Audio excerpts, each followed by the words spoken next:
Housewives star Kandi Burruss has remained a full-time cast member of The Real Housewives of Atlanta since she made her reality television debut on the second season of the show. Bring it all down. You know what? I'm gonna stop talking to you right now before I get blowing up on your ass. That means she has been sharing her life with us for 13 out of the 14 years that the show has been on the air. It's pretty good as far as housewife history goes, because normally they get cut.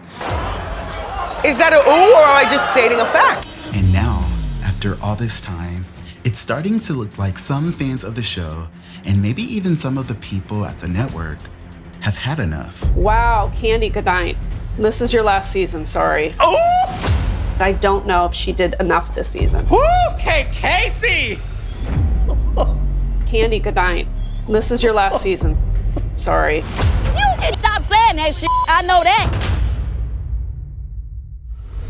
It's Justin Diego back with another Bingeworthy video. And I've been minding my business watching new episodes of The Real Housewives of Atlanta season 14. So when this tea came across my desk, I initially rejected covering the story out of respect for Kandi until I actually listened to the full podcast. So today, let's talk about how I've been noticing the writings on the wall that suggest that Bravo might be looking to move forward with The Real Housewives of Atlanta without Kandi Burruss, and why I finally decided to speak on it. Y'all already know the drill. Like this video, subscribe to my channel, slam that bell button, and follow Bingeworthy on Instagram and the TikTok. Okay, if you've been watching new episodes of The Real Housewives of Atlanta season 14, you know that the vibes are really different. After losing a couple of key players over the years, we were only left with Kenya Moore and Kandi Burruss this year to carry on the show.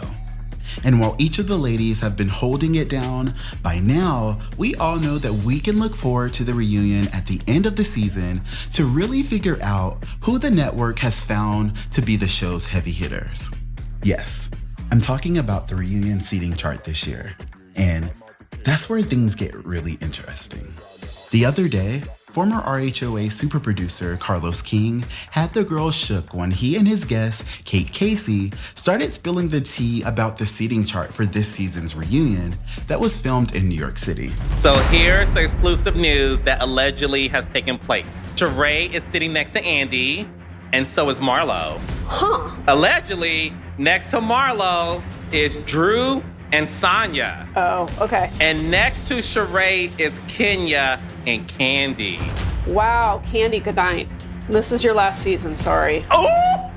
I don't know if she did enough this season. Woo, Casey! I mean, if you're at the end of the couch and you've been on for many, many seasons, that's probably a sign that they want to switch the show up.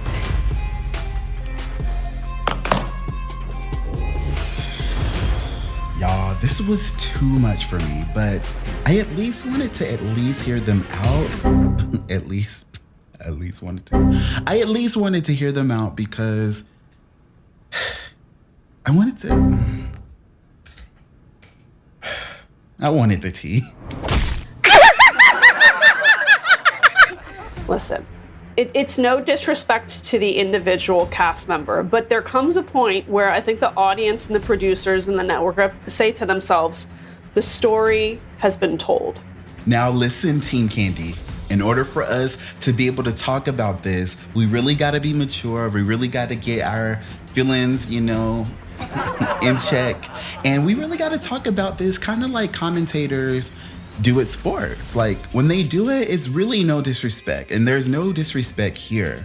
So with that being said, as I mentioned earlier, we have watched Kandi for 13 years and we've seen a lot. We need to give space for someone else to switch it up.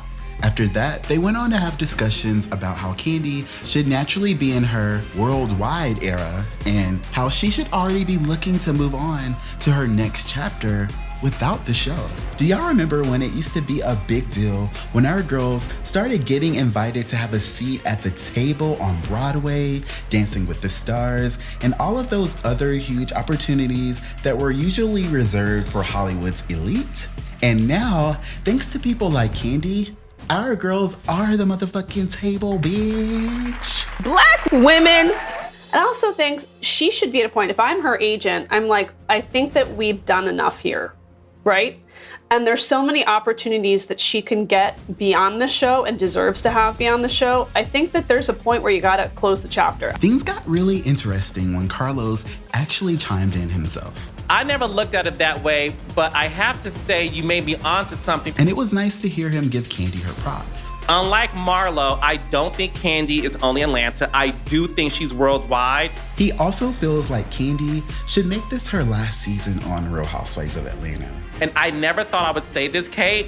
I agree with you that this should be Kandi's last season. And I really do feel like he and Kate were actually explaining themselves really well. Only because I think there's so much more for Kandi to do that I don't think Kandi is going to be able to truly do as long as she's on this show.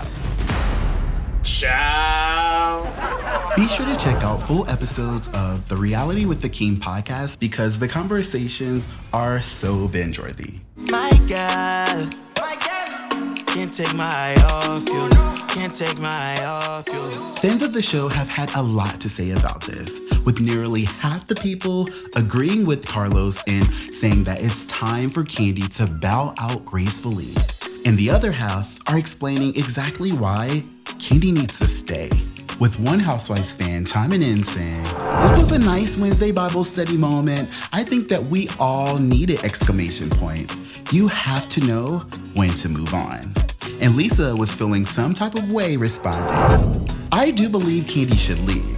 Kandi's storyline is boring, no shade towards her, but her time has gone by. Since she says from her mouth, I'm worldwide, then why sit on a show where in most cases, Kandi is eating food, rolling her eyes, and everything? Kandi is there for the money, and that is completely understandable, but move like you're worldwide then, Kandi."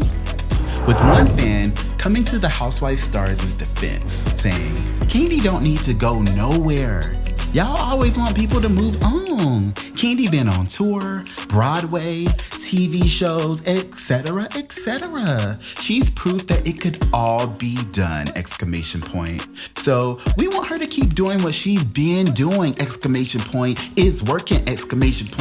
With another Kandi fan responding, "If it's not broke, don't fix it, ... I think RHOA personally needs Kandi. She's the only piece of that real ATL consistently on the show, honestly. She keeps us engaged and inspired with her many business ventures for sure." Before one fan got petty talking about, "Kandi's time been up. I say Andy calls her bluff and brings Phaedra back," with her hands thrown up in the air. I don't know who need to hear this, but this is your sign that God ain't told you to tell nobody to do shit. Here are my final thoughts. The Real Housewives of Atlanta is definitely in their reset era, and they are really trying to figure out how to usher the show into the future. I feel like the writing's on the wall. We've seen them move forward without Nene, Phaedra, and now Cynthia Bailey and Portia Williams, and it honestly would not surprise me if they kept that same energy for Kandi. And of course, I have no way of knowing for sure. I never really claimed to have concrete information about casting because I just don't think it's cool to lie to the people who trust you with information.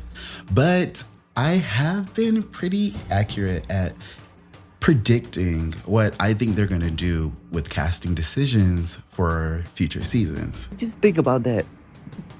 Just think about that for a minute. I knew when they were getting tired of Nene Leakes, and I called it. I knew when they didn't want to even cover Cynthia's wedding that they were over her too, and I called it. I also read Portia's cryptic messages and saw how the network tried to play her on her own spinoff, and I called it. Now, with some of the other things that I peeped this season, and with the alleged seating chart for the reunion, I really want to call it, but I'm gonna at least wait until we see how this reunion plays out. Now, I don't know exactly what Carlos's intentions were with this podcast episode, but he insists that he is not trying to be shady here and that he's coming from a place of love and respect for Kandi. I really want my audience to not take this as a shady soundbite, but to really look at it as a deeper meeting in terms of when to hold, when to fold, and when it's time to bow out gracefully because there's other opportunities your way. But context is always important here, so I do want to point out that it hasn't even been all that long since Carlos had Marlo on this podcast throwing shade at Kandi just a few months ago while he just sat back, mumbling and cackling. Kandi, do some shit for the Black culture. We got enough babies and diseases out here. We don't need no stuff about sex, Kandi. So one of your castmates, Marlo, seems to think that you should be doing more for the culture. She be so fake to me. You fucked out in Atlanta, okay? She gets on my motherfucking nerves. Where's the lie? Where is the lie?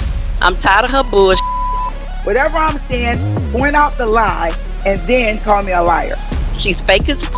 But bitch, I say facts. She want to get over here and show her motherfucking ass. She's getting on my nerves. You just sound stupid, okay? And Kandi made it pretty clear that she and Carlos are definitely not in a good place. What is you and Todd's relationship like with Carlos King? There is no relationship, child. We don't have a relationship no more. No. Comment right now and tell me what you guys think about all this. Do you think that Carlos King was throwing shade at Kandi on his podcast? And be sure to let me know your thoughts about whether or not it's time for Kandi to leave the show.